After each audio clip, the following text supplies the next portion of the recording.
Hi, this is Miguel from Timberwolf Media, and this is Lessons from Hollywood. Now, let me know if this sounds familiar. You've got your digital ad spend and you're running your digital campaigns. You're probably even doing a pretty good job of being able to do your attributions correctly, and you have a pretty good idea of how much your ad spend needs to be in order to get what kind of revenue. But here's the problem. You discovered that as soon as your spend drops, the demand also drops. And the only way to get your demand, to get your revenue back up again, is to start spending advertising up at the same levels all over again. Now, if you're a big company that's used to spending 5 to 7% of your net revenues in marketing, that's probably not a huge problem. But if you're a small company, if you're an SME, and especially if you're a startup that's going through rounds of funding, you realize that your ability to spend at that level isn't sustainable. And there's starting to be a bit of a panic because you can't seem to get away from this cycle of as soon as your advertising spend starts to go down, your revenue also starts to go down, and that you always have to keep spending at a certain level just to be able to bring in that revenue on a consistent basis. Now, you're not alone. I've been there. I've worked at startups myself. I've worked in small companies myself.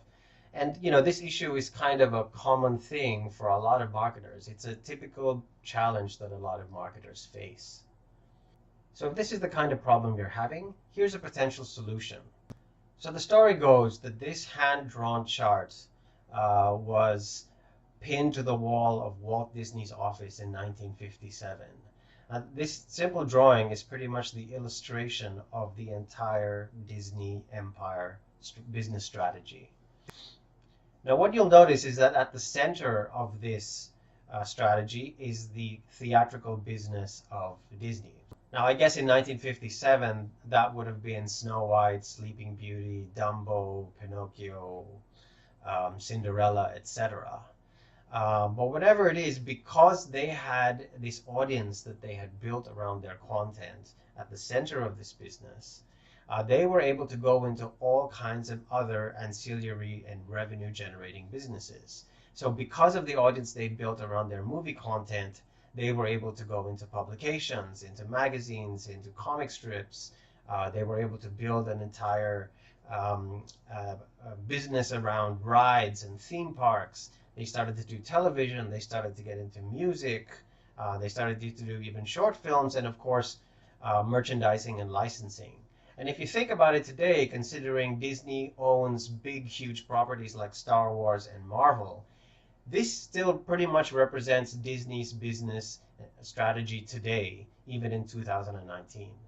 What Disney has done successfully is build an audience around their content at the center. And because of that, because Disney has its own loyal audience that will pretty much follow and consume anything that Disney produces, business opportunities follow. So in short, if you're able to create a loyal audience around your brand, all kinds of business opportunities will follow. Now, I know what you're thinking. You're thinking, well, we're not in the movie business. My company's in the food delivery service. My company makes enterprise software. We're in logistics. They're kind of boring things that it's really, really hard to create content around. But let me challenge that thinking for a little bit. Now, John Deere is an American tractor company. For 100 years, they have been publishing a magazine known as The Furrow. And it is basically a magazine that's targeted at farmers, content catering to their target audience. And they've been doing this now for 100 years. And what's the secret to their success? Well, through their content, John Deere is super serving their target audience. Now let's consider Baby Center. Baby Center gets 100 million visits a month. They reach 7 out of 10 expecting mothers in the United States. Now, even though they're a standalone business on its own, Baby Center was actually originally created and is actually part of the Johnson & Johnson family, the Johnson & Johnson group of companies. And they've been doing this for a very long time, and their audience continues to grow. And because they built an audience around their brand, all kinds of revenue opportunities have also come up. Now, you're probably thinking, this looks expensive. Well, let me introduce you to one of my favorite YouTube channels, Long Island Watch. Now, in this video, the host, Mark, is talking about how to compute latitude and longitude using your watch. So he's talking about how to navigate using your watch. Pretty nerdy stuff. And this is kind of like, this represents a lot of the content that Mark at Long Island Watch does with his channel. He talks about watches. He talks about all kinds of clever uses of watches. He talks about features of watches. And by the way, he also runs an online watch store. Now, if you look at this video, Mark essentially has two setups. He has him talking to the camera, and he has another setup where he's making drawings or doing close-ups of the watches that he sells. So, but none of that is particularly complicated, and that's kind of like almost operating at a production budget of 0. Now, last year I bought a watch from Mark, and it got me thinking. How many videos of his did I watch before I finally decided to buy a watch from Long Island Watch Company? And I decided that it was somewhere between 40 and 50 videos. So I figured, okay, 40 to 50 videos, that means every 40 to 50 video views or so, there's probably somebody buying a watch from Mark. Well, I checked today, and Long Island Watch Company has over 16.5 million video views. So just think about the opportunities that that creates for Mark, because he's built an audience around his brand. And why has Mark been successful? It's because he super serves his target audience through his content. This illustrates the difference between a marketing strategy that is content-led as opposed to campaign-led. In other words, instead of paying to reach someone else's audience, which is what you do when you rely purely on paid media, you are in effect renting an audience.